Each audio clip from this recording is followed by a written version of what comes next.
Hey everyone, it's that guy in Hutch, Jason Probst, and you're listening to That Podcast in Hutch.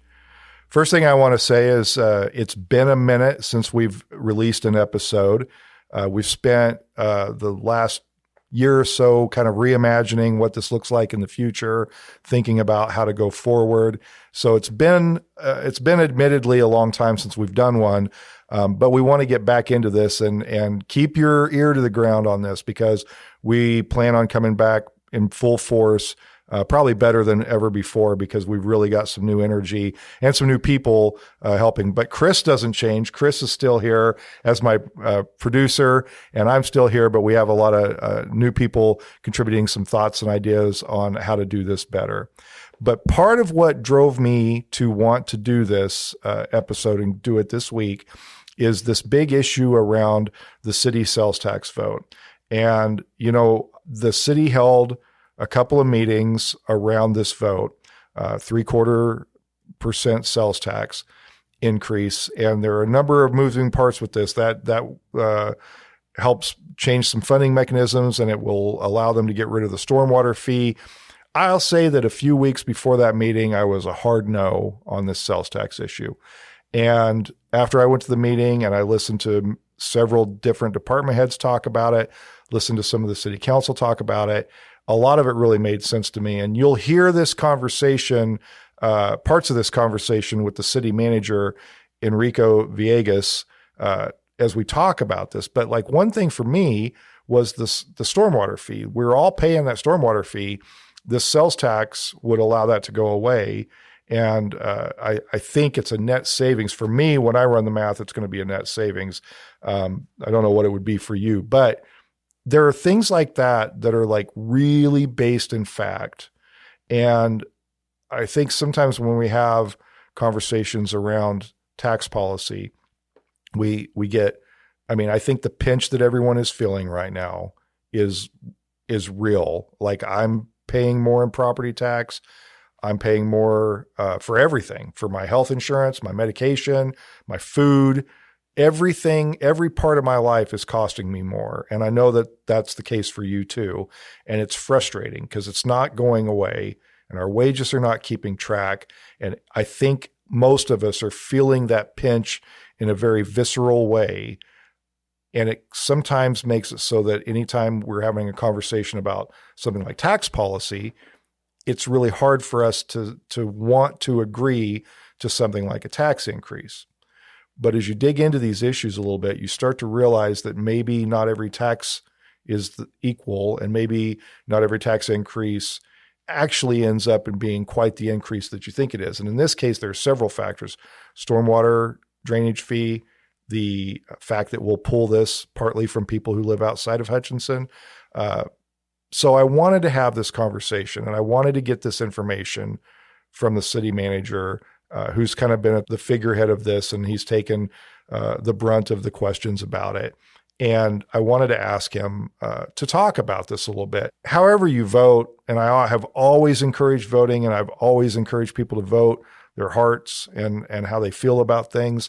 But I do always want people to vote with information and good information. The information that most of us get on social media is not complete. It's not accurate. It certainly has its own taint to it. And I think it's really important for us when we make these big decisions. And I think this is a big decision for our city in this moment. I think it's important for us to have good information that's sourced well. And that's why I wanted to have Enrico on to spend an hour sitting down, getting in depth on this issue, talking about a number of things with the city and how this will affect our future. So I hope you enjoy this episode. I hope you take the time to listen to Enrico explain kind of the history and how we got to this point and what it means going forward.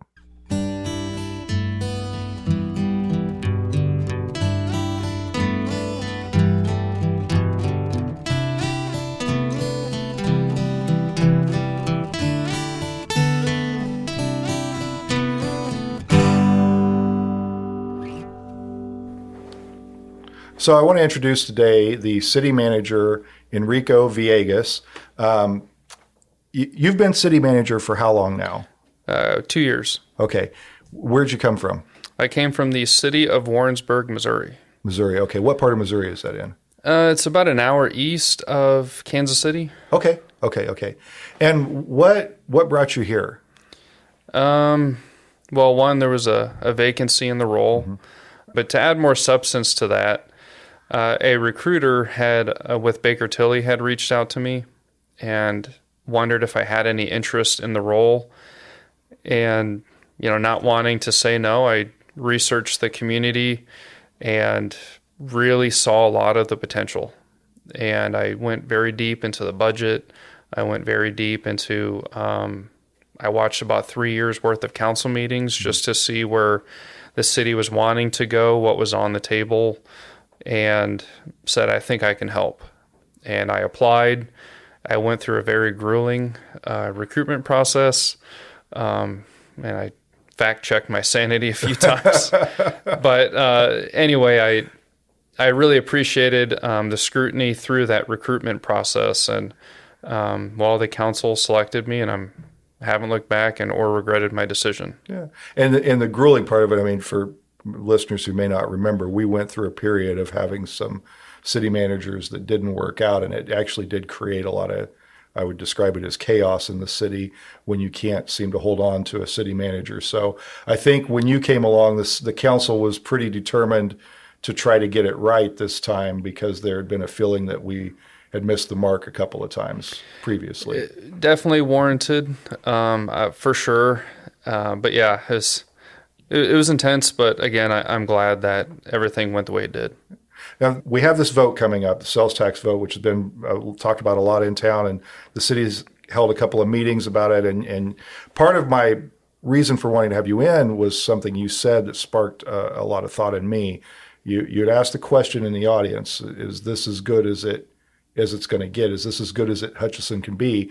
And it really struck me. But before we get into that, I'm curious to know, as you came into town, you started the job, you said you saw some potential here and you liked the way the community was going, but what were your first impressions when you came to town? My first impressions of Hutch, one, does it look like it can grow? Can it sustain growth? And, I took a look at our land development, our comprehensive plan and stuff like that, and saw that there was this, the theme of growth and desire for growth. Visual aesthetics, I noticed that there's a lot of dead trees and a lot of blight.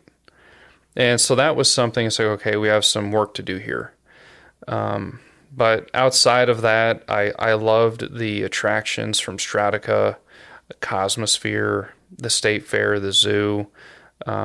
A community of our size, we're fortunate to have an airport, let alone an airport that has a tower. That's a big deal.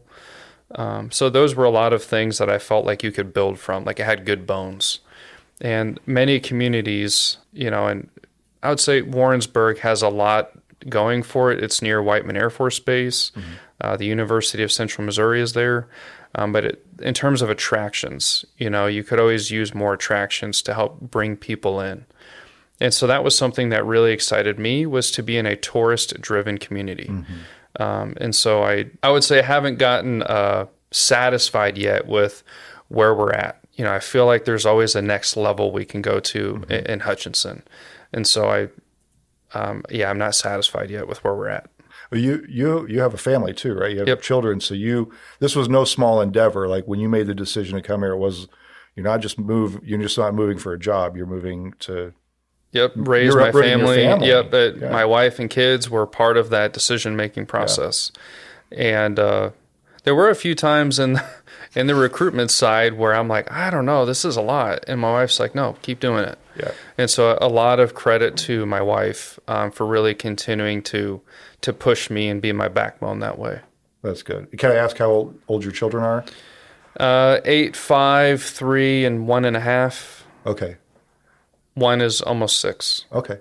So you're busy all the time outside of work too, aren't you? Young family, and we take advantage of all of the park systems that we have, and it's just free entertainment for families. Yeah. It's a way you can gather and socialize with other kids, and anyway. Anybody that has kids or has ever raised kids knows how important it is to have things to keep them occupied and entertained. Oh, absolutely. We utilize the parks a lot that way.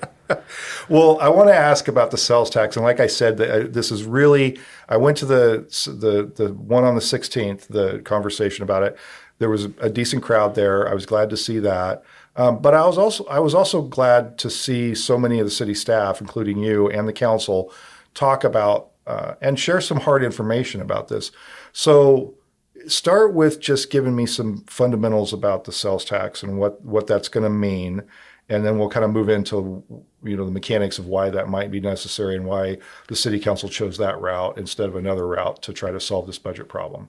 Sure. The easiest way to describe it, the sales tax by design, and this is really going back to last budget year where we raised the mill levy 1.7 mil.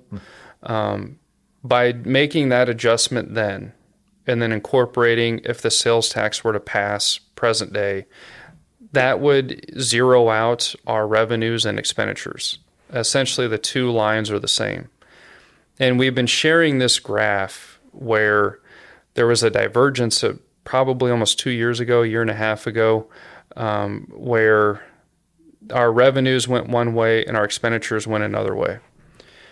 And whenever I've shared that graph, and then I show that the lines connect with the sales tax if it were to pass, people kind of assume someone has to get fired for this. This is terrible budget management. And I understand those feelings.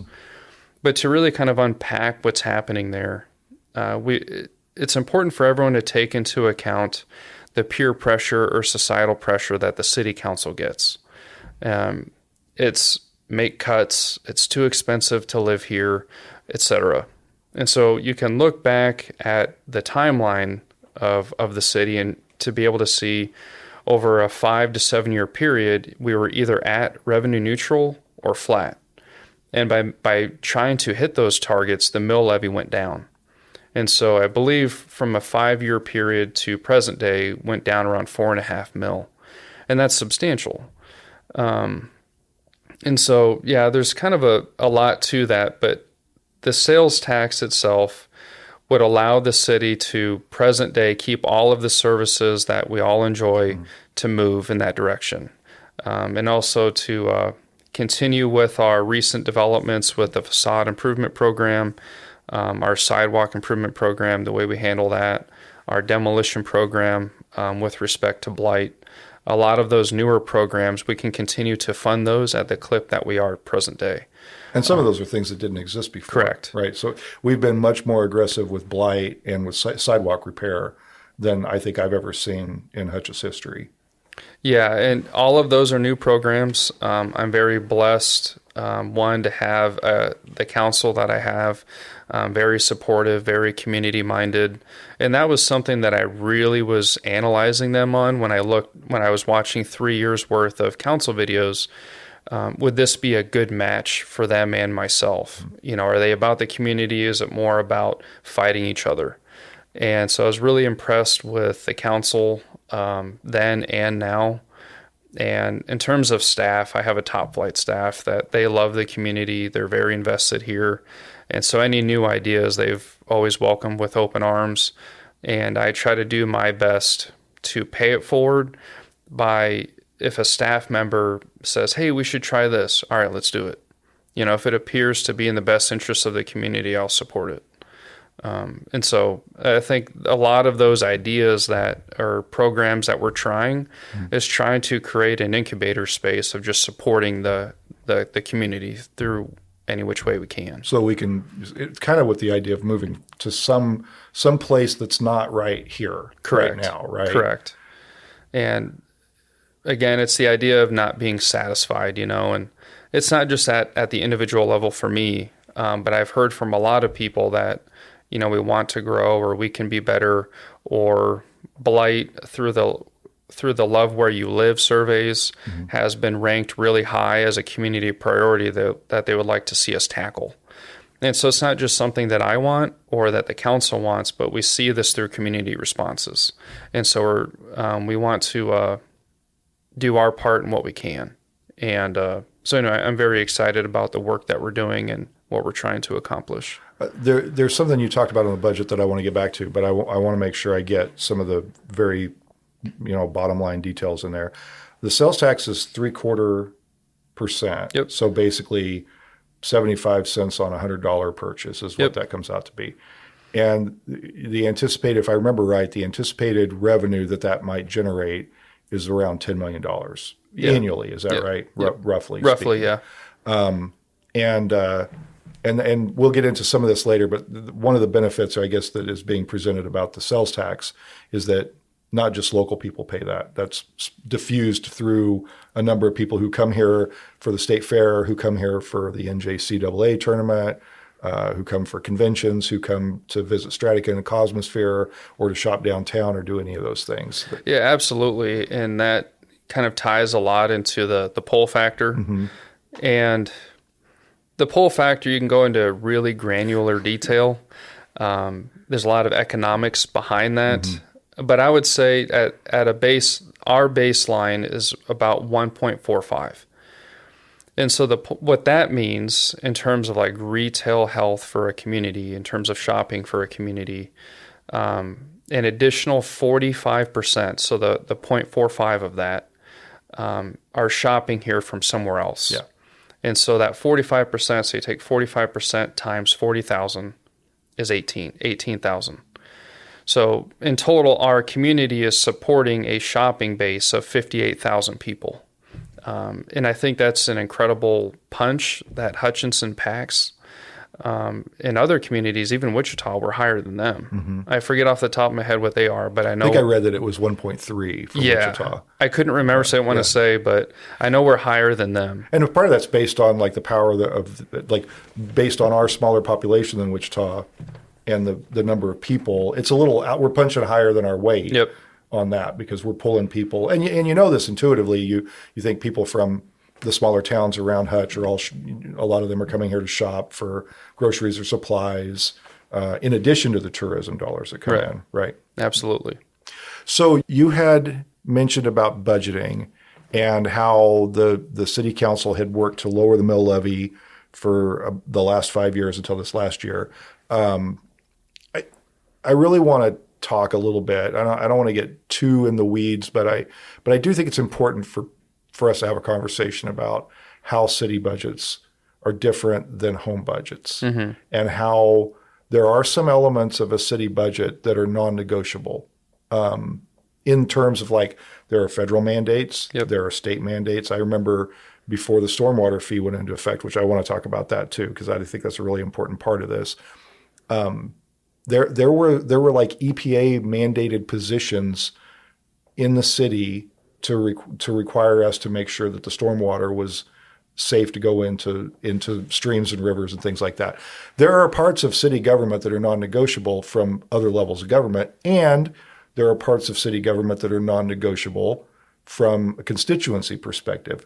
But the problem with city government or any government at any level is that the constituency isn't monolithic. Right. So can you talk about some of the complexity of managing a city budget and maybe some of what we've experienced by seeing that reduction over the last 5 years? Yeah, I really appreciate this question. We could probably have a podcast just on this one. Yeah. I'm sure we could. Or two. Yeah. And so at a high level overview of that, you are right that we call these unfunded mandates at mm-hmm. the local government level. And oftentimes there are state unfunded mandates, and then you got your federal unfunded mandates. In particular, a lot of those apply to our water and wastewater systems. Mm-hmm. And some could be for highway improvements with the Ken Kennedy freeway. Yeah. So there are things that we're told you have to do these things. And so absolutely spot on there. I'm trying to think of like where to start on this one.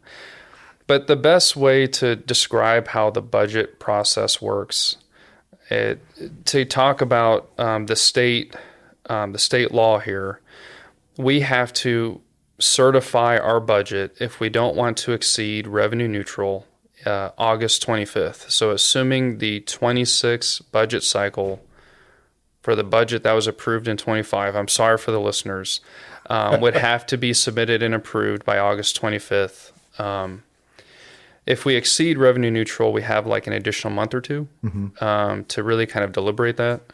But so the way that works for the listeners, the concept of revenue neutral was legislation enacted by the state a few years ago that basically said that if the city receives $1 more than the budget they received from the prior year, that means they've exceeded the revenue neutral rate. And so for a lot of people, they think, oh, the city is exceeding, like they don't have a balanced budget. City, you need to manage better.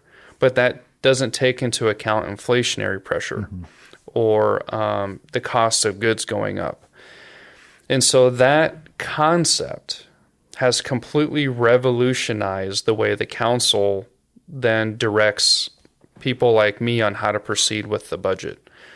And so because of societal pressure around hitting the revenue neutral mark, the council will say to me, city manager, we don't want to exceed revenue neutral rate this year. Okay. So then I take that back. I provide that direction to staff, and then we beat that up and deliberate that internally.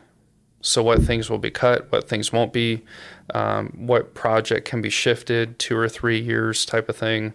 Are there any software packages that could be eliminated? And once we feel like we have a draft proposal, then that is shared with the council.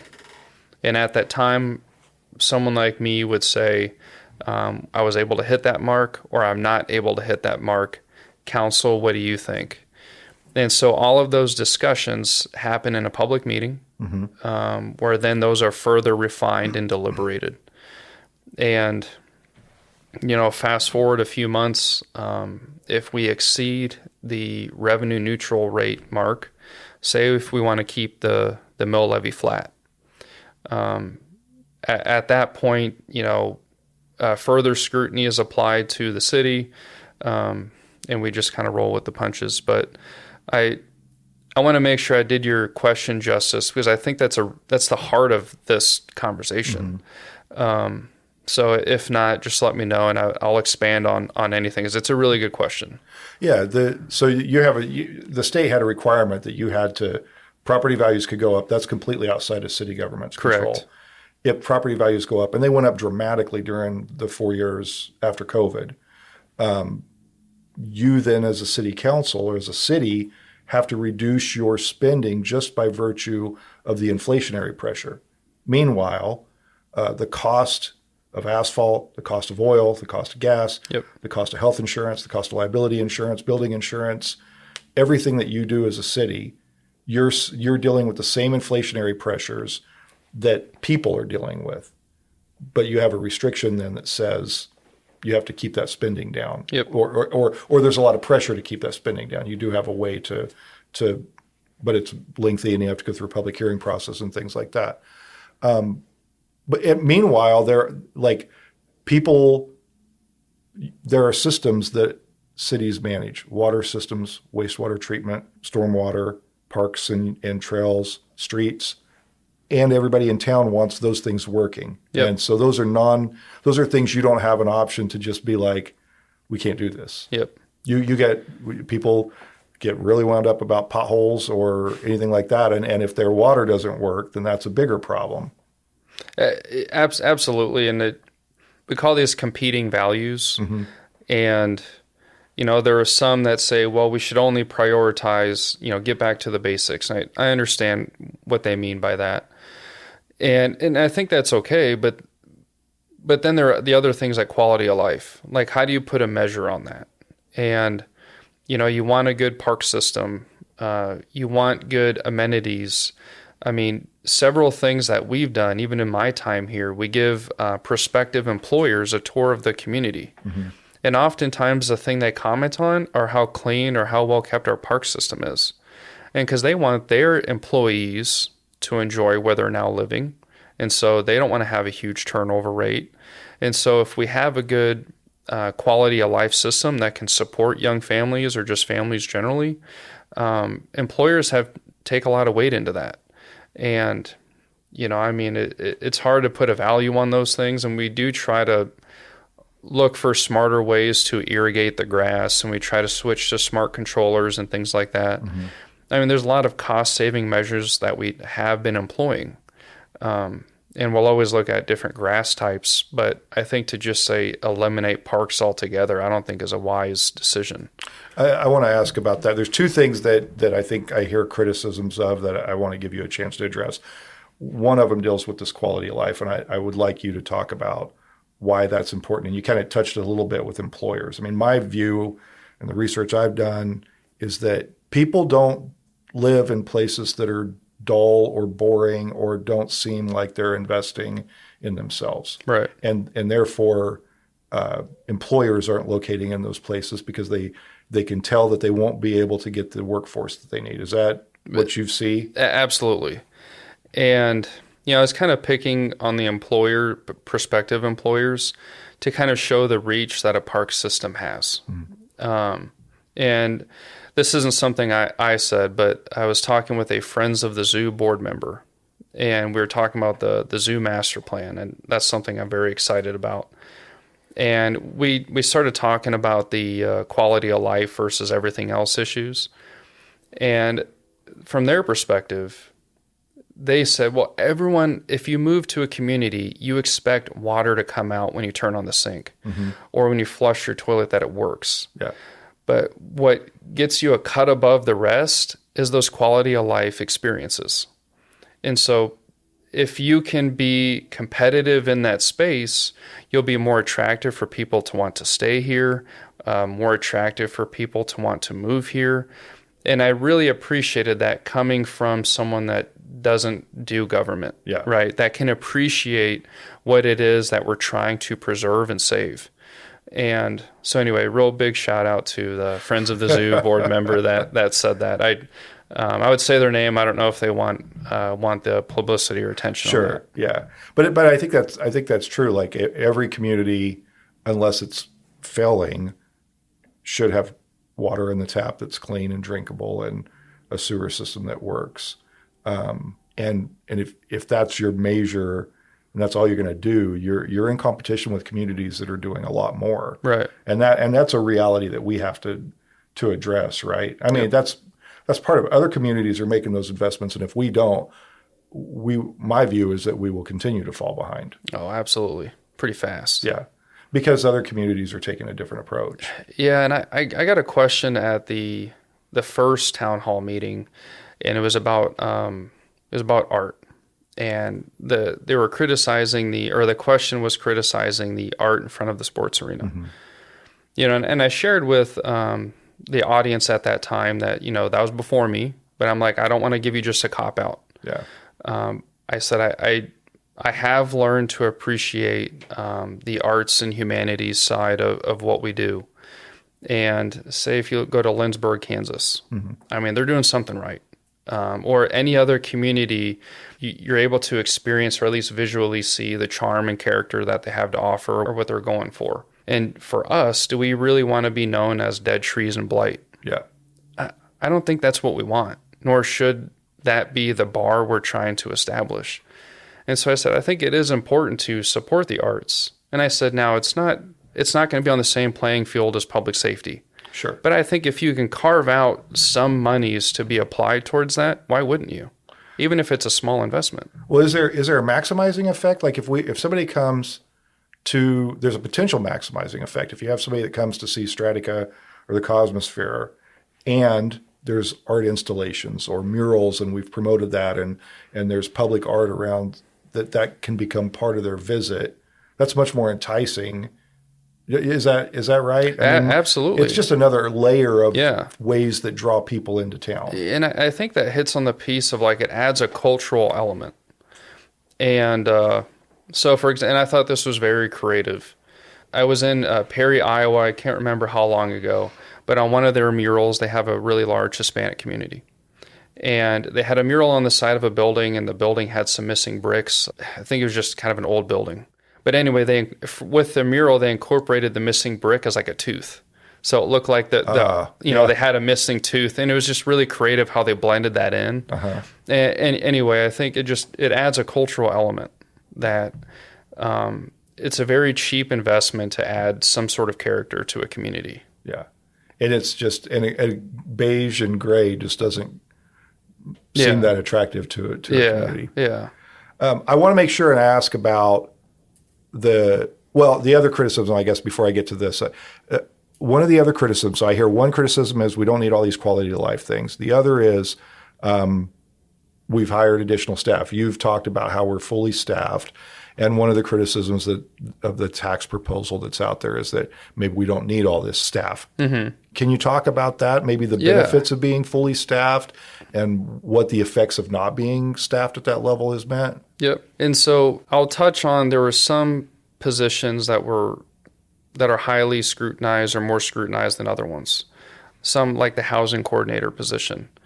And I've defended that position on more than one occasion because you have data to back it.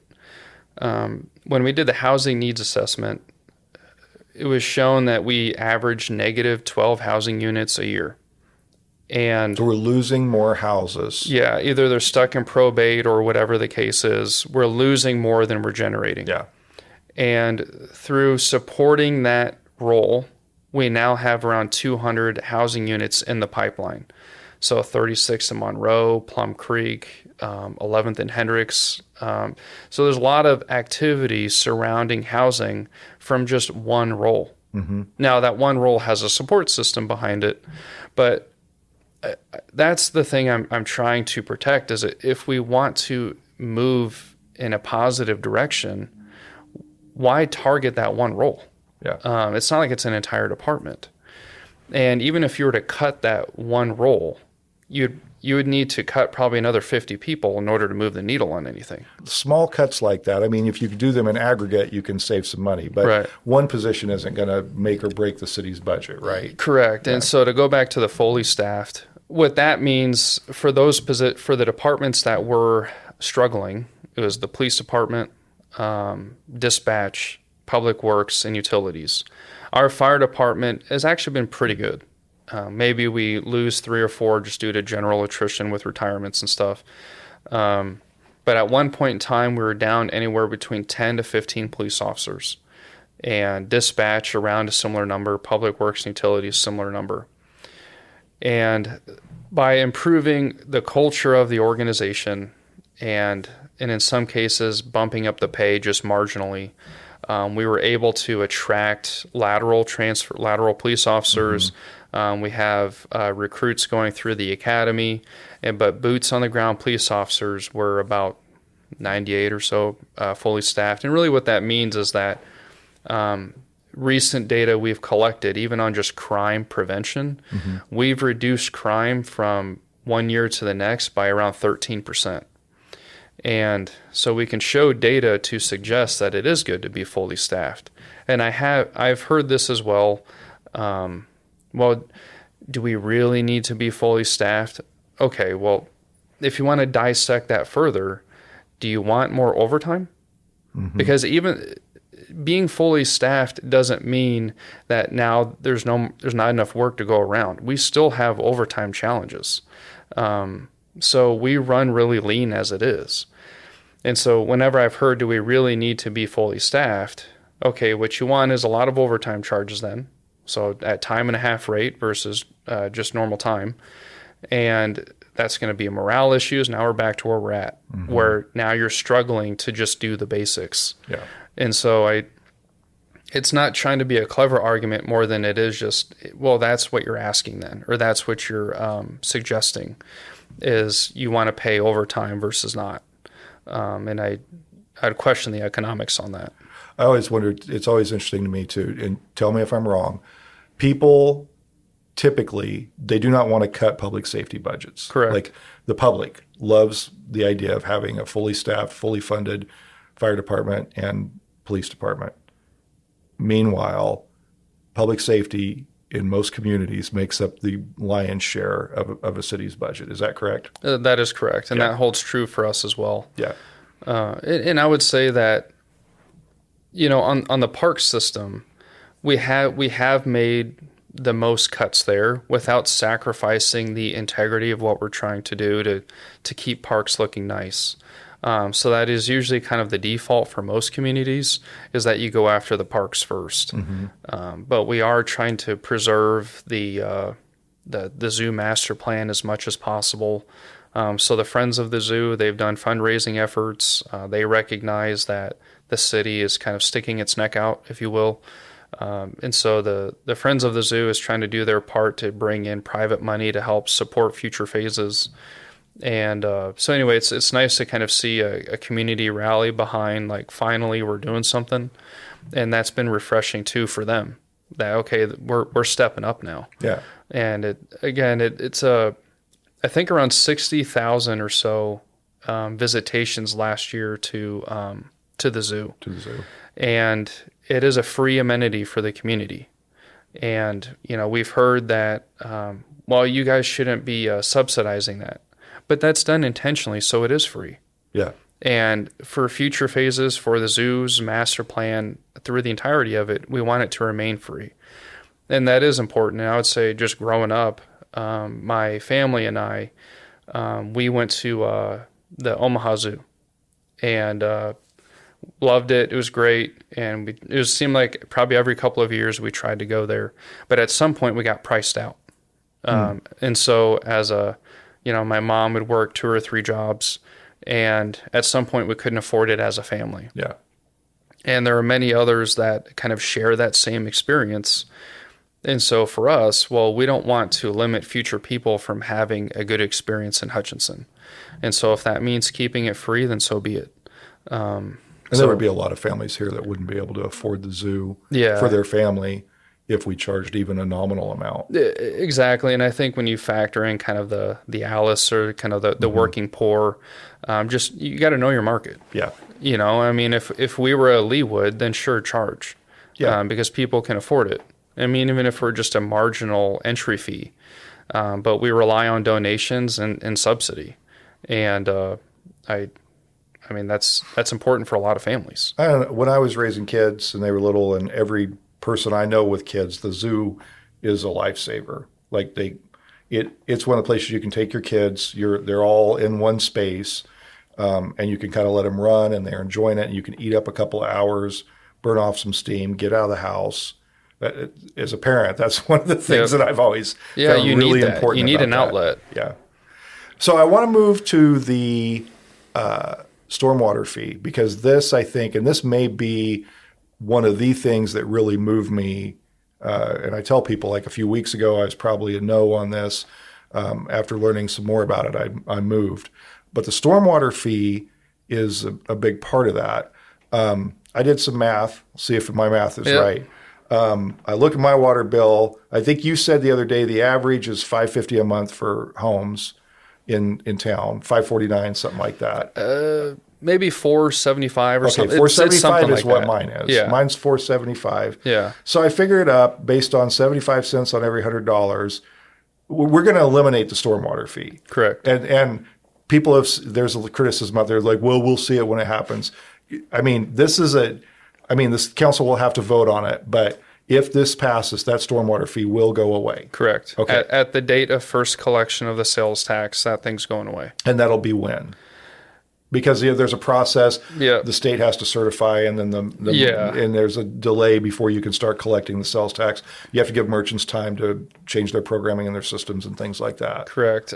Just several months after the fact, I was reviewing the statutes around when that would be. Just several months later is when that would go away. So as soon as we start collecting money on this, the stormwater fee goes away. Correct. In my math, the amount that I pay, $475 a month, I'd have to spend about $630 in additional spending every month to spend as much on sales tax, on the additional sales tax, as I am currently on the stormwater fee. Yep. And I would say your math is really close. Okay.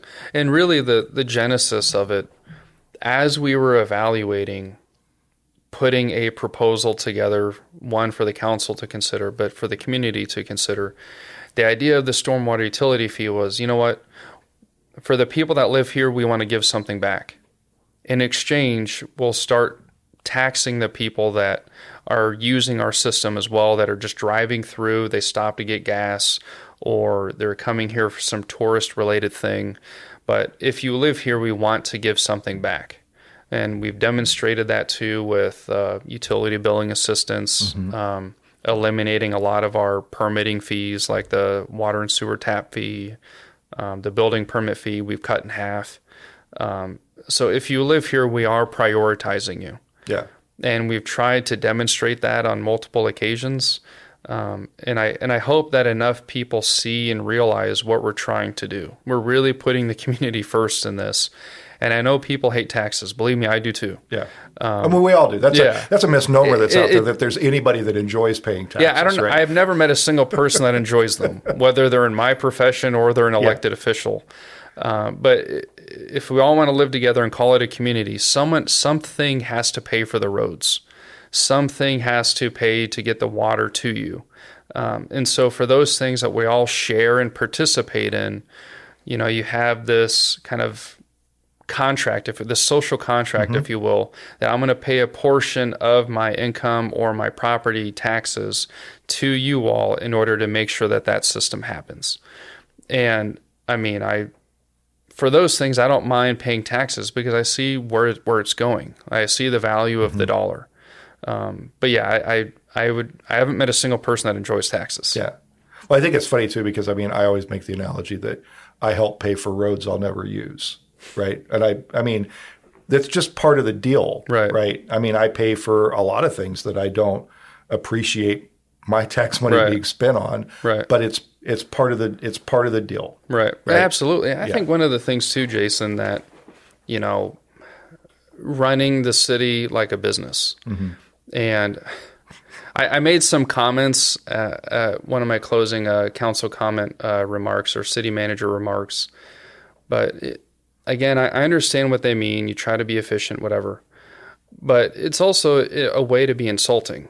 So, okay, if we really want to say we're going to run the city like a business, your water bill is going to be just as expensive as your electric bill. Or if you want to go a step further, because you pay more in property taxes than the person down the street, you're going to get a mill and overlaid street and they get coal patch. Yeah. Because you pay more. Yeah. Right? I mean, that's running it like a business if that's really what you mean. Yeah. So if you want to take that seriously, that's what the city could do. And obviously no city would do that. But we keep costs low intentionally, one, by not assuming any profit margin, but by just paying incremental improvements towards a water system or whatever to keep it low. Yeah. Because we don't have as large of a pool to tax from. And we also try to keep in mind, again, the ALICE conditions that we have here. But anyway, I think a lot of that just gets lost, and it's not neglect or anything like that, but it's trying to be conscientious of the people that live here. Yeah. I appreciate that too, because I've always had some frustration with the idea that government should work like a business, because the mission is completely different. If I start a business, my primary mission is to turn a profit. Right. And that can't be the mission of a city. And you mentioned water, like I've looked up a little bit about communities that end up selling off their water systems to private industry, and their bills immediately triple in cost. Cities have an obligation to provide some level of basic service and quality of life in a community and try to meet the needs of constituents. A business isn't burdened with that. Right. They don't have that. They don't have that same level of social responsibility that a city does. The function is completely different. Yeah, like the goals are just different, and I think like everyone that lives here is a shareholder in the city as an organization. And so we try to look after all of our shareholders, if you will. So in that aspect, okay, it's a business, but it's not to turn a profit at all. I mean, that would be just inappropriate for the city to do that. But yeah. But on the stormwater fee, I want to talk about this a little bit. So I know it goes. So it's going to save me $475 a month. That's probably going to. I'm pretty frugal, so I don't see myself spending over $600 in new spending a month. So Probably it's going to be a wash. It's just going to change where the money comes from. Right. But for businesses, it's more substantial. I talked to a friend of mine this week who owns a business, and he said he's paying about $20 a month stormwater fee, but his square footage of impervious surface. Can you talk a little bit about how that's calculated and how much potential savings there is on the commercial side of things? Yeah, absolutely. Which would be a pro-business policy, by the way. No, you're good. And again, it's community-minded, whether you live here or you have a business here. So the stormwater utility fee is $475 a month, and it's based on an ERU, which is the equivalent residential unit. Okay. And so that number, the ERU, is based on 3,120 square feet. So the rough size of a house. I mean, some are smaller, whatever, but everyone kind of pays that flat fee. Mm-hmm. And it really impacts the commercial and industrial users. It's based on the impervious surface, so like the rooftop, the parking lot. And so that's where the scale goes up exponentially. And so I was doing some numbers that for like Lowe's, Home Depot, Atwoods, so think commercials like that, commercial establishments like that, they pay anywhere from $650 to $750 a month. In the stormwater. In the stormwater utility fee. And that will go away. Correct. Yeah. So that's really when people talk about what are you doing for business, what are you doing to help business, and that's doing it, right? It's absolutely one way we're trying to do it. Yeah. And even the facade improvement program, businesses can take advantage of that, and so there's a lot of things we're trying to do to help business. Yeah. The stormwater, I want to remind people too that we didn't have a stormwater fee until 20 years ago or so. And that was at least in its current form. But that was partly a result of a demand from the public. If people lived here then, they'll remember when their cars were filling up with water on the sides of the street because we had a massive rain event in 2007. We've used that fee to make some improvements since then, right? That our stormwater system is more efficient now than it was 20 years ago. Correct. And we've tried to do like marginal improvements, to say stormwater piping and things like that, get those replaced. Because a lot of the piping, and this isn't just unique to Hutchinson, but a lot of communities were sold a fool's gold, if you will, that if you put this type of piping in, it'll last forever. But then the bottom of it rusts out. And so then it caves in, and it's no longer useful. It takes the road with it, and you get those little sinkholes that develop. Yeah. And so replacing that pipe is now more expensive because you got to replace the road while you're at it. And so the city was trying to make improvements to those things while at the same time trying to save up a large pot of money to go after the State Fair detention basin and then the Cow Creek expansion. And it became a battle of values. That do you throw all of the money you just saved up at one project, or do you try to diversify it, do a bunch of different projects, and where's the cost benefit in that? And so around the time that I got here is when we really started evaluating how to best apply that money. Because if we took all of the money that we've saved up through the years to go after Cow Creek, we've exhausted everything in one phase of the Cow Creek project. Or you can dump 80% of it into the State Fair detention basin. And while we're looking at all that, then FEMA through the state said, hey, by the way, here's this new floodplain map. And the way that we were describing it was if you took a can of tomato soup and then dumped it on the city's map, whatever that spread was became the new map. And I want to say this real quick. That's another one of those issues that can't be ignored. Absolutely. Right? That's not of your doing, not anything. We didn't change anything. Right. There's a new calculation from FEMA on the mapping, and this is what they've come up with, and it's now our problem to solve. Correct. And one way that theoretically we could have solved it was if the city took the position, we'll just institute a floodplain insurance program and call it square. Yeah. But we recognize that was going to be a death punch to the city because we already have challenges just getting development here generally. let alone if you add that, say if somebody wanted to add on an addition to their house, now they have to get their house out of the floodplain. So that's going to impact people directly and substantially, because it's far more expensive to just do the addition without the floodplain stuff. So would that mean that we would all have to buy flood insurance? Yes. Okay. Basically, we would be a floodplain. Yep. And every house in the community, every house that's in the floodplain would have to buy flood insurance. Correct. Which is excessively expensive. Very expensive. And when we first pitched this to the council to kind of let them aware, hey, this is happening outside of our control, we worked with local insurance providers. Dave Inskeep was one, to make sure like that they were involved in this process. Fee insurance, we looped them in as well. And so we took the position of, we're going to fight this, whatever fight looks like, whether that's trying to sue them just to stall or whatever the case may be. But we opted for, okay, we appreciate this. Can we have the data so we can scrutinize it? And at the same time, we want to share with you the levee system, the ditches, the canals. Here's our stormwater system that we have. And by really scrutinizing their data and then having them be a willing partner to listen, we were able to cut that map in half.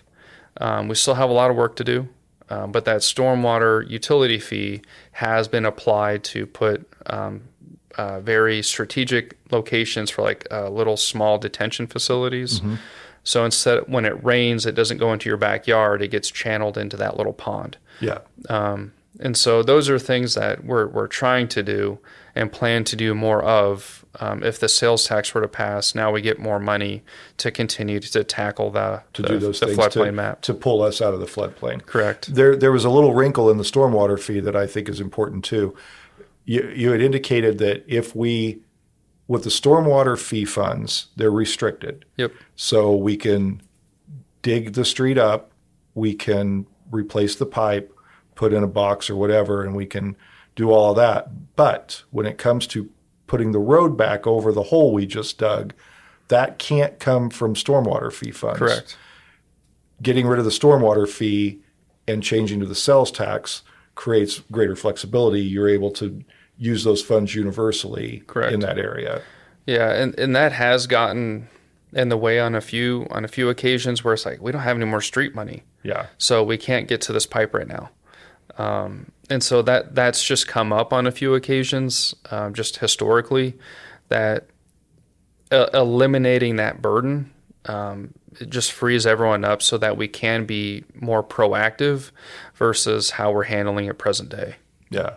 So this is, and I don't know if I told you that, if you know this, I'm friends with the city engineer, and I'm fascinated by the way his mind works. And yes. I know he has. I call him a mad scientist. He is, but he's one of the things he talked to me about is the idea of really changing the way we think about engineering. And he's got some really good ideas that I hope he gets to implement, because he's really thoughtful about how engineering intersects with the way people live their lives in a community. And yep. I think if he can, and we've talked about the retention pond plan too, and I think there's a lot of good that can be done. Not just, to me, the retention ponds hold the potential for more recreational opportunities too, and could become part of the right. park system, basically. Right. So you can do double, you make one investment and get double use out of it, right? And we're always trying to explore things like that. Yeah. And Evan and I, and many other staff members, we love to kind of deliberate those things. Mm-hmm. And like, how can you just make it incrementally better? Yeah. And in multiple ways? So that's one example. If you dig a pond, that can also be used not only for recreation, but overflow for stormwater. And so anyway, those are fun things to kind of consider. So. Yeah. I want to talk about, I know there's when we talk about efficiency and making sure that we're mindful of the way money is spent. But there's always a thing that comes up to me that I never forget about, and it's how sometimes delaying projects or not doing a project ends up costing more in the long run. And the best example to me is Memorial Hall. I remember that vote. Voters had two choices. One was to tear the building down.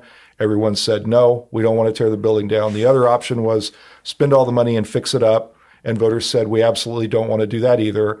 And that actually created a trap for the city of Hutchinson. Yes. Where they had no choice but to continue to pay for a building that wasn't usable all year and throughout the year and had limited use and limited potential because we neither wanted to pull the trigger and destroy it, right, and we didn't want to make the investment. And in my mind, that's one of those shining examples of where we, in an effort to control taxes or control spending, we actually in the long run cost ourselves more money. Yep. Because it becomes a problem that can't be put off any longer. Right. Are there other examples of that? I mean, I think some of the stormwater is an example of that, I think, prior to the real focus on that. But are there others? And I would say the big example now is our wastewater treatment facility. Mm-hmm. And it's one of those where it's out of sight, out of mind, because it is kind of far out. Yeah. But when you check out the condition of it, I don't know how else to describe it other than I'm embarrassed. Yeah. And some of it was it's expensive. We want to keep our sewer rates low, and that's what you get, right? Over time, you get complacence. Complacency eventually turns to neglect if you wait for so long, especially knowing that there are several critical systems. I would say like that the headworks building, the function of it. As soon as the main pipe touches the plant, the headworks building kind of filters out anything that shouldn't be there. Mm-hmm. Pants, flushable wipes, things like that. It pulls all that out. And then just the wastewater is supposed to make it through pumps and valves and stuff. Well, the headworks building was out of commission for a long period of time. And so now our plant was treating things that it wasn't designed to treat. And so then it beats up and ruins all of the internal guts of the plant. So that costs us more. That costs us even more. Because now we're replacing big components inside the treatment plant. Correct. Yeah. And so you have a portion of it that's due to natural wear and tear. And then you have a portion of it due to age. And the building, a portion of the facility was hit by an earthquake. So then there's cracks in some of the walls and stuff. But then you have kind of baked into that neglect. And so it's kind of hard to determine what's wear and tear, what's neglect. But at this point, it's where do you refurbish and where do you start? But it's very embarrassing, the current condition that it's in. And so I would say that's a shining example of when you get this backlog of now things that when you're trying to keep the sewer rates low, mm-hmm. this is what you get. And when we raised our sewer rates, we were still keeping in mind the community. How can we try to keep this as affordable as possible?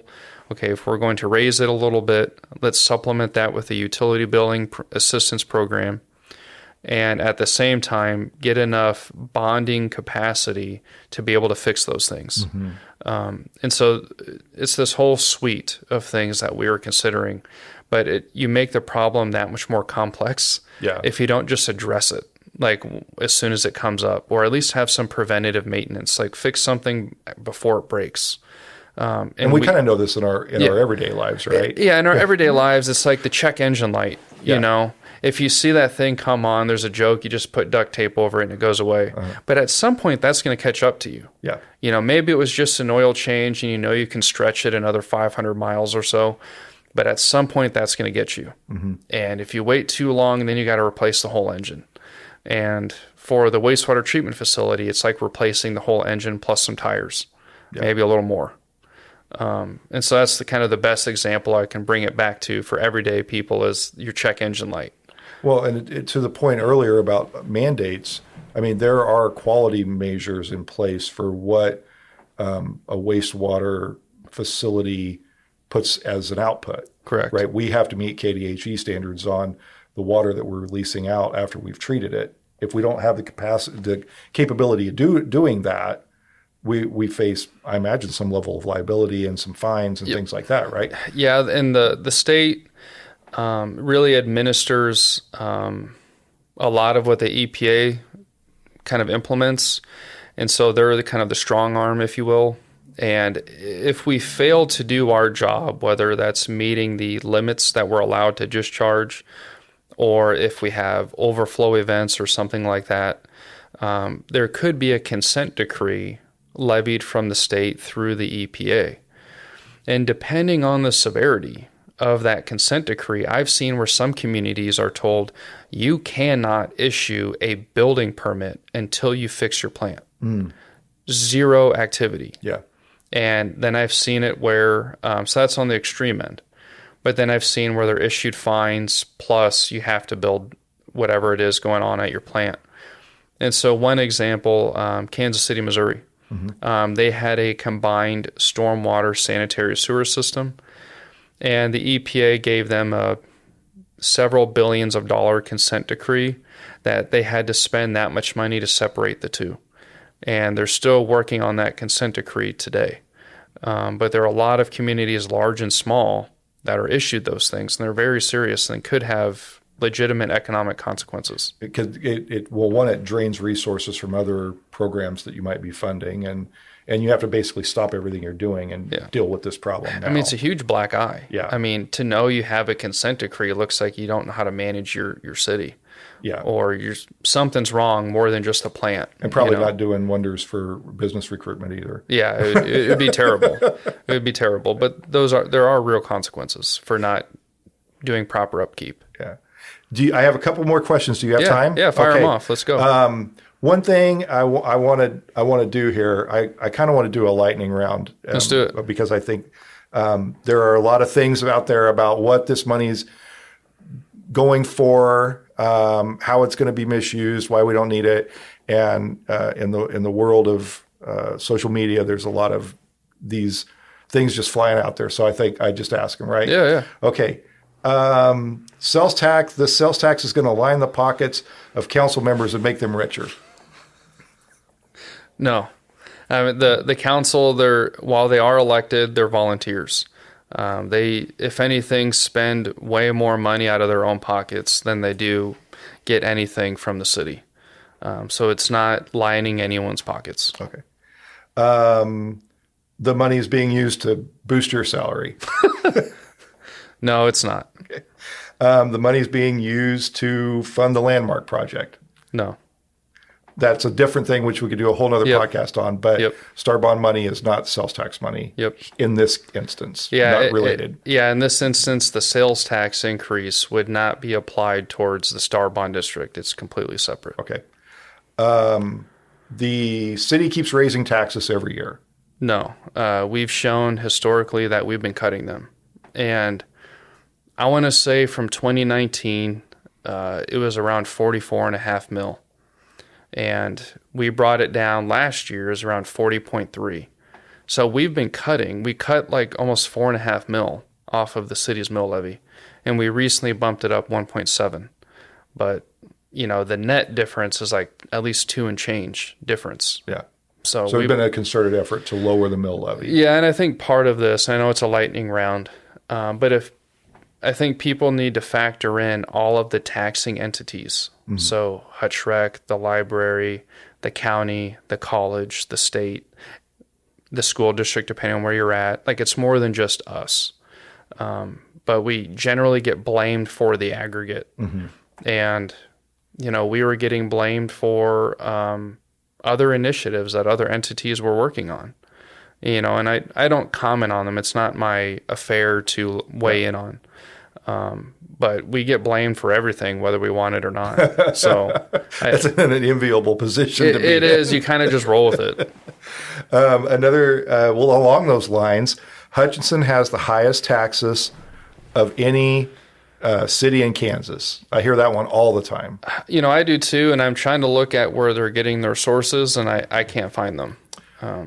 I know that we're higher than Wichita, but we're very lower than many other communities our size. Even if you look at the Johnson County area, some of them are at 10, 11%, depending if they have a CID or something. Yeah. And so there are some communities that are substantially more than us, but I would say we're probably middle of the pack, the last I looked. Yeah. I know I always hear that with property taxes too, that we have unusually high property taxes. And I don't want to diminish the feeling that people have about property taxes. Right. It's been an issue, and I think that there needs to be some attention, across the board paid to it. But I also know that when I worked in this a little bit more, there are counties out west with very low valuations that are over 250, 280 mils. I'm glad you mentioned that because every year the League of Kansas Municipalities issues like a packet. And it's a good high-level summary of where people's mill levies stack up or sales tax stack up. And so that's where I was getting my source. And I remember seeing a tiny community of like 30 that had a mill levy of like almost 350, 400. It was somewhere in there, Obviously, it's the value of the mill levy. So that's where kind of you get the separation. But still, like if you're just, there are 400 mills. Yeah, but what's the value of the mill? Yeah. And that's a thing that, and property tax complication or computation is really complicated. And it's almost mind-boggling in some ways. But the bottom line is the bigger your tax base, the more potential you have to lower the tax rate. Correct. A city in Johnson County can raise over $1 million with one mill. Yep. Do you know offhand what we raised with a mill? 388,000. Yeah. It's close to that. Yeah. And a smaller community yet. I mean, I know when I did some reporting in Western Kansas, the communities out there at one mill raises, $10,000, $12,000. Right. I mean, it's just the difference. But the best, in my view, the best hope we have at lowering the tax burden is to increase the number of people and the number of entities that are contributing to that. Yeah, and that number you're hitting on for the audience, that's the total assessed valuation. And so that's all the taxable properties that can be levied property taxes against. So like some nonprofits and governmental entities don't pay into that. But I've seen communities in Johnson County when I was doing some research that their mill levy is in the teens because of the value of the mill. Yeah. And if we really want to get out of this trap we're in, you need to increase that total assessed valuation. Yeah. We've been focusing way too much on the mill levy. So the revenue neutral rate, it caused us to cannibalize ourselves. Yeah. You're trying to hit this phantom number that doesn't exist. But if we shift our attention to try to increase where you're actually getting the value of the mill from, that's how you can improve that formula. So if you get that to skyrocket, look at Salina, their mill levy is around 29 and change. Yeah. But their total assessed valuation is over 200 million more than us. Yeah. That's how they're able to do that. So at face value, you can say, Salina has it figured out. Well, because their value is different. Yeah. I think those are things, and I get that it's government speak, and people don't live this every day, so I'm not trying to insult anyone. Yeah. And that's where a lot of my patience comes from is if you're willing to listen, I will try my best to tell you how it works, and do with that information what you will. But if you can help us here by trying to support business development, business creation, the facade improvement program is just trying to aim to help people so we can reinvigorate the community. But yeah, if we shift our attention from the mill levy to where we actually get the value from, that's how we get out of this. And it's connected into a couple of things here. I went the other night to the small scale developer program, and I guess that does two. One, I've never seen such an effort to try to include regular people into the development of housing in the community. To say to people like me, I've had a couple of houses that I've rehabbed over the years and then sold or rented.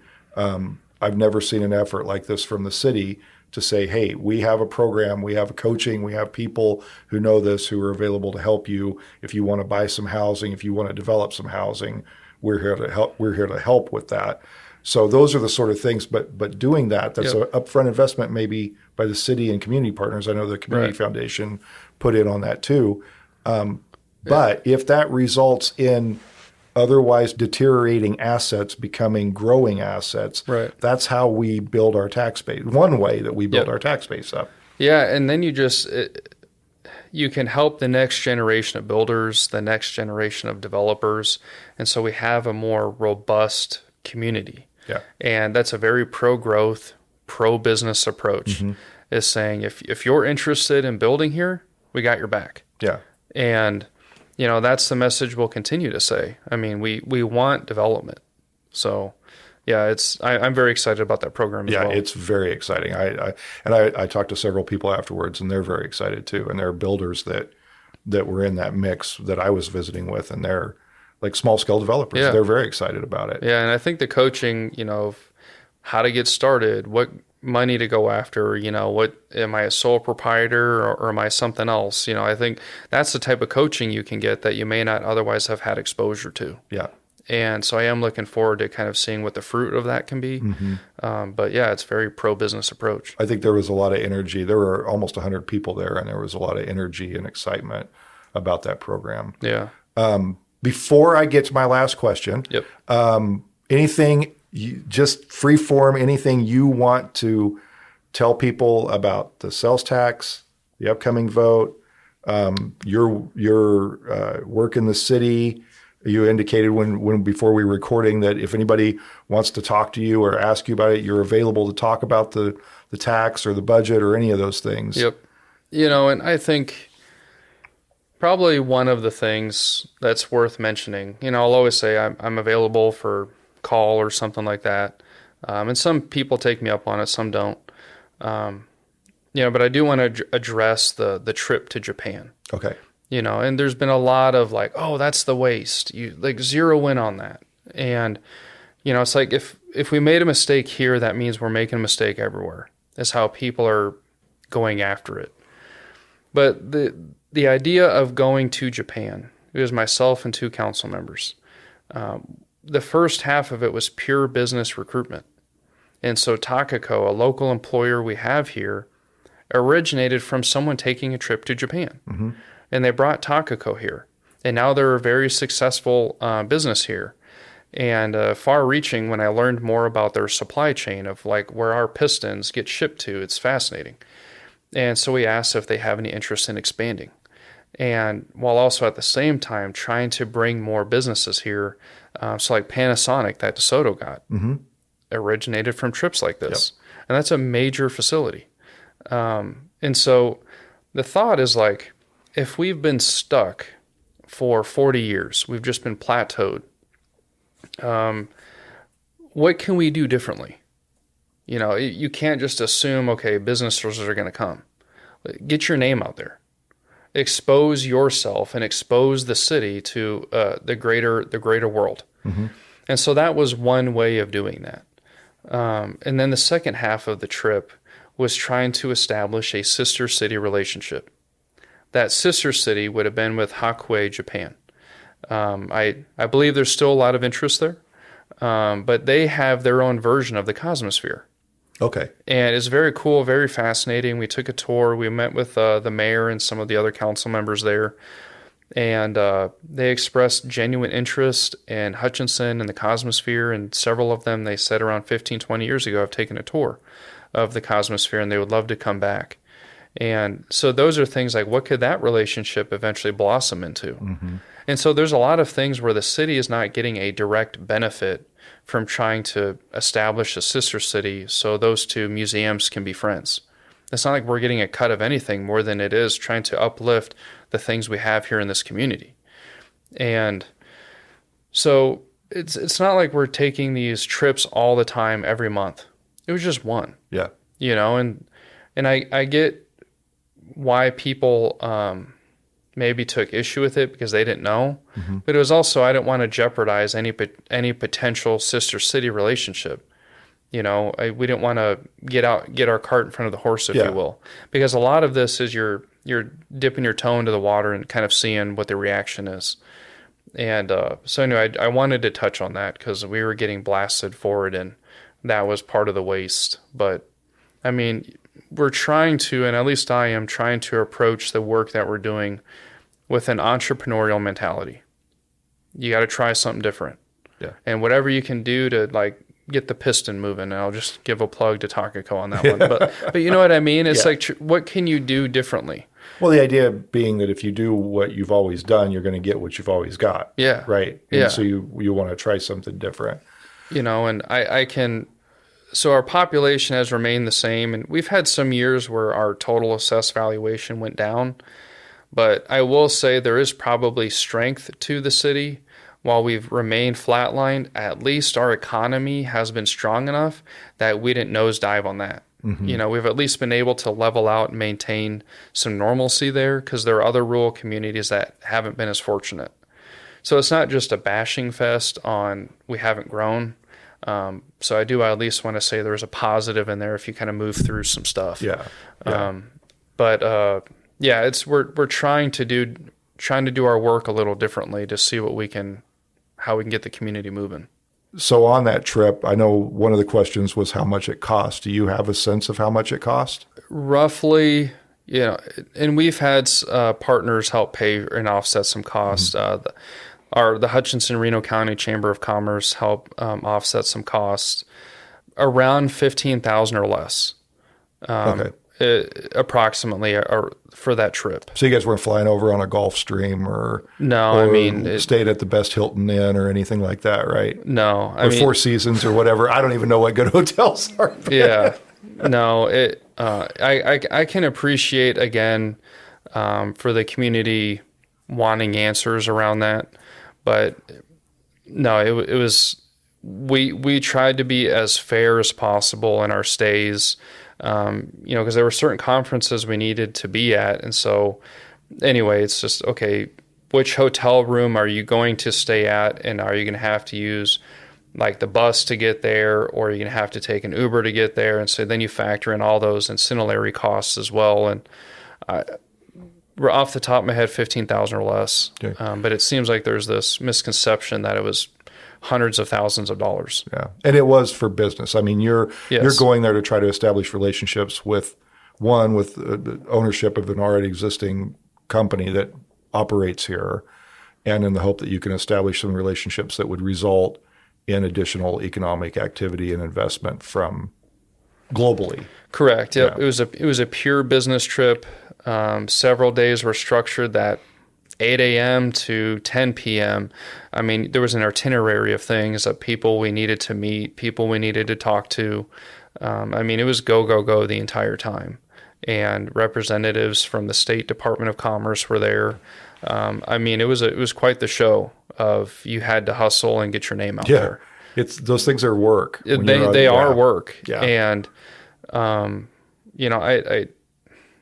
the backlash surrounding that, I understand, but just please, for those listening, we're trying to just get businesses here. We're trying to be creative with how we're doing it, because not enough people are looking at us as the land of opportunity, and we all think that they should. Yeah. And so it seemed like a worthwhile expense to try to see what you can drum up. Yeah. It's always interesting to me one thing I hear is that the town is dying. Nothing ever changes. There's nothing new happening here. And we don't want anything new, or we don't want people trying new or different things. Right. Something's going to have to give there. We're either going to have to accept the slow, bitter death, which is what I wrote about a few weeks ago, or we're going to have to be willing to try some different things and hope that we can change and grow into something bigger and better. Absolutely. And I want to hit on the power of these types of travel experiences. So Greg Fast, who was mayor at the time, Greg and we went to the Mayor's Conference on Water. And I want to say it was somewhere in California. And it was San Diego is where it was. And while we were at this conference, several mayors and other local elected officials and some state and federal reps were there. I bumped into a lady that works at the EPA, and we have a Superfund site here in town. And we've been trying to get a handle on this Superfund site to see if we can get out of it. But it's been very slow to no response at times from our state and federal partners. And I'm not trying to dog on them. I know there's a lot of work going on, so I respect that. Mm-hmm. And so when I bumped into her and said, hey, maybe you're the person I need to talk to. And she's like, yeah, sure, what's going on? So I listed off the issue, and she's like, yeah, I can help. And so through that engagement, fast forward a few months, we're able to save around $200,000 annually on operations from that Superfund site. So now we don't need to pull water from that area, run it through our water treatment facility, and then down in the deep disposal wells. I mean, just that's real money to Yeah. the citizens of Hutch. So one trip, fast forward a few months, had a $200,000 savings. Yeah. And so say this one trip that we took to Japan, what if that resulted in a business coming here? Mm-hmm. That seems worth it, like the trade-off, Yeah. right? Very little investment to see what you can get out of it. Yeah. And, so I don't have any regrets around going because I think it's worth trying. I don't know. Sometimes I think on like the backlash that we've gotten, it's like, man, I don't really know how to capture that feeling very well, but it sucks. It's like, we're being as community minded as we can. And, it's not like we had first class tickets or anything like that. So anyway. Yeah. Well, and I think to go back to the Superfund site, the Superfund site is a thing that you have to deal with that is EPA ordered as a result of business activity that was polluting the water source. Yep. And that EPA site, Superfund site, if I remember, was set in the 90s. It was in the 90s, yeah. And that's a thing that we've had to deal with ever since. And it's not anything that the city created necessarily. It was, if my memory serves me right, it was solvent in the water or something like that. Other things like that happen all the time. Dry cleaning is a big issue that people don't even know. We have a fund for that too. Yeah, and then we get stuck with it. Exactly. So that costs the ratepayers or taxpayers of Hutchinson real money. Yeah. My last question. Yep. What is your vision for this community? I know there's a lot of talk about what our future is going to be and what we've talked about, how these investments can maybe help make some of this work, but you're relatively new here. Mm-hmm. You're in a key position. Mm-hmm. So I guess just tell me what potential do you see in this community? What do you hope for it? Where do you think it can go? You asked that question about, are our best days behind us? And it kind of belies your thought that they're not. Right. And I still have, if you will, like rose-colored glasses on Hutch. I still see the value of living here. I still believe in the value of investing here. And if the vision I have would be that others feel and see Hutchinson the way I do, that it's worth moving your family here. Mm-hmm. It's worth establishing a business here and trying to grow your net worth or your influence here. And a lot of things that you're looking for can be accomplished here. And I tell people, like, if you want to live near a beach, we can't solve that. But if you want to have like a high quality of life and a low cost of living relative to other locations, we can provide that here. And, just believe in us and what we're trying to do.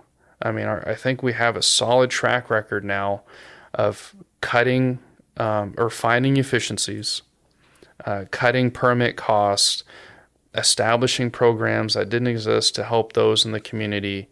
We got a solid track record. Just continue to believe with us. Hold on.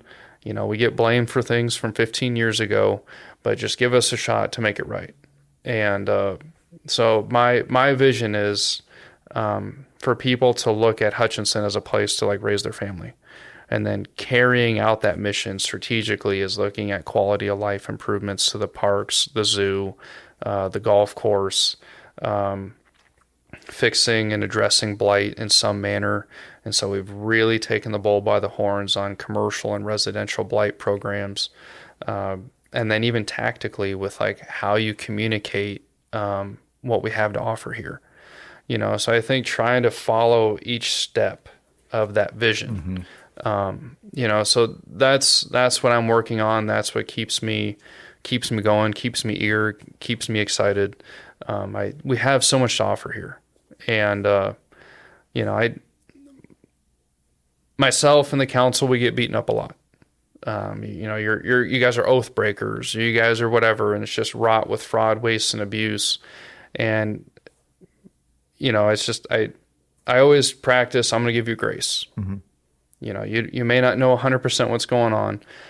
Just afford us the opportunity to just hear us out at a minimum, before you cast judgment. And so that's something I always try to practice is like when I'm dealing with someone that's cussing me out, which happens from time to time, I'm going to reserve judgment and really try to understand what's going on.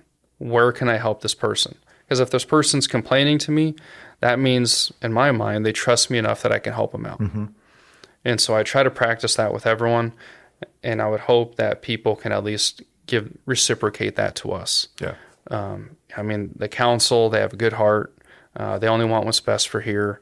And so just that's kind of my spiel there. Yeah. Well, I'm excited to see what we can do. I'm happy with a lot of what I have seen, and hopeful that we can move forward. I want us to move forward. I always tell people we're going to have a future. We just get to decide what it's going to be.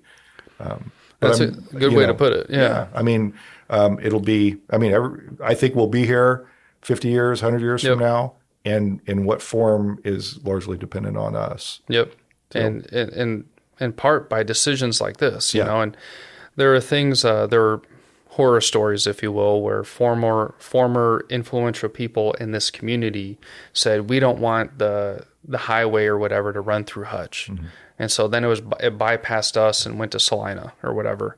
And then so Salina's population took off, and then we stayed. Mm-hmm. You know, and so in some part it's like, could you attribute that to the sales tax? You know, is this one of those defining moments, like a milestone in our history that you could look back 20 years from now and say, hey, it worked. Yeah. Or why didn't we do that? Yeah. Or it's like an inflection point. Yeah. Yeah. And, you know, so that's kind of how I view these things from time to time is, would we regret this? Yeah. One way or the other. So. Well, I appreciate you taking time to come and visit with me. There's a good conversation. Yeah. And I appreciate your willingness to be, you know, open and have all these sometimes difficult conversations. Nope, all good. This has been a good one. All right. Thank you. Thank you. I'd like to thank a few of the people who've helped make that podcast in Hutch possible. My son Mitchell Probst wrote and recorded the music for the show. Jenny Brigette put together some great graphics and promotional art. And Chris Acker helps overcome my mistakes to produce a great sounding product every episode. If you enjoy that podcast in Hutch, be sure to subscribe and share it with all your friends. You can also help support this production by subscribing to thatguyinhutch.com or by emailing me at thatguyinhutch@gmail.com to learn about sponsorship opportunities. Thanks for listening, and I hope you'll join us again next week.